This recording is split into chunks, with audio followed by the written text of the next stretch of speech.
notre preview Motoax pour le deuxième GP MotoGP au Qatar. Alors, va-t-on assister à une première victoire française de la saison? Je pense que c'est très possible. Nos deux Français ont fait une très belle performance la semaine dernière. On a Fabio Quartararo qui a fini 5e, mais qui a montré beaucoup de vitesse, il s'est très bien qualifié. Il a aussi son coéquipier Maverick Viñales qui a gagné la course, donc il va être énervé, bien sûr, Fabio.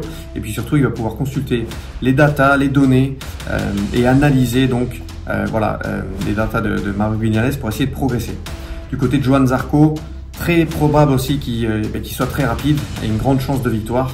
Johann, sa Ducati, donc avec la ligne droite d'1 km au Qatar, qui a un gros avantage. Pour moi, les Ducati vont être très fortes cette semaine et on va avoir 3 Ducati qui vont vraiment être menaçantes pour la victoire et pour le podium.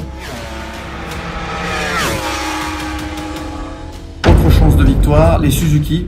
Alors il faut qu'ils essaient de se qualifier un petit peu mieux, c'est vraiment le point faible de ces Suzuki. Ils sont partis très loin la semaine dernière. Malgré ça, ils sont quand même très bien revenus. Ils avaient un gros rythme de course très rapide.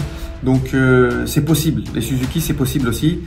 Encore une fois, on va avoir une grosse bagarre pour moi. Yamaha, Ducati, Suzuki. Mais c'est possible. Joan Mir qui était très fort la semaine dernière. Du côté de KTM, Honda et Aprilia, ça va être beaucoup plus difficile pour un podium.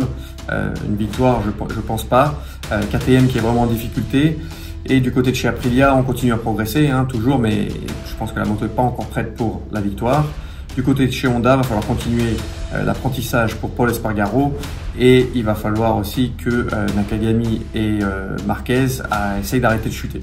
Donc ça va être difficile de leur côté. Pour moi, les grands favoris de la course, c'est Ducati. Je pense qu'ils vont encore progresser et donc c'est pour ça que je pense qu'il y a des grandes chances que ce soit Johann Zarco, notre pilote français, qui gagne la course.